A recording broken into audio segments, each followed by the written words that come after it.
বাংলাদেশের রাজধানী ঢাকার উত্তরায় মাইলস্টোন স্কুল অ্যান্ড কলেজে বিমান বাহিনীর প্রশিক্ষণ বিমান বিধ্বস্তের ঘটনাটি গুরুত্ব দিয়ে প্রকাশ করেছে আন্তর্জাতিক গণমাধ্যমগুলো। BBC, Reuters, CNN, Al Jazeera, the Guardian, the South China Morning Post, NDTV সহ বিশ্বের প্রায় সব সংবাদ মাধ্যমেই মর্মান্তিক এই দুর্ঘটনার খবর উঠে এসেছে।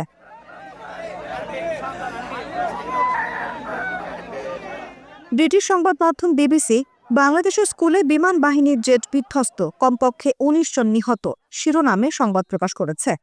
ব্রিটিশ বার্তা সংস্থা রয়টার্স শিরোনাম দিয়েছে, বাংলাদেশ বিমান বাহিনীর একটি বিমান কলেজ ক্যাম্পাসে বিধ্বস্ত হয়ে কমপক্ষে ১৯ জন নিহত, আহত হয়েছেন আরও অনেকে।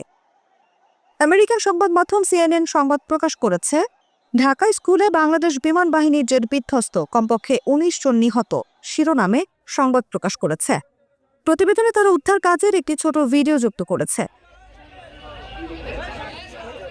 এদিকে বাংলাদেশ বিমান বাহিনীর একটি বিমান কলেজ ক্যাম্পাসে বিধ্বস্ত, নিহত কমপক্ষে ১৯ শিরোনামে সংবাদ প্রকাশ করেছে কাতার ভিত্তিক সংবাদ মাধ্যম আল জাজিরা। সেই সঙ্গে তারা তাদের এক্সপ্লেইনার অংশে বাংলাদেশে বিমান দুর্ঘটনা, আমরা যা জানি, সর্বশেষ খবর কি শিরোনামে দুর্ঘটনার আপডেট তথ্য দিচ্ছে। আরেক ব্রিটিশ সংবাদ মাধ্যম দ্য গার্ডিয়ান শিরোনাম করেছে, বাংলাদেশের স্কুল ক্যাম্পাসে সামরিক প্লেন বিধ্বস্ত, কমপক্ষে ১৯ জন নিহত।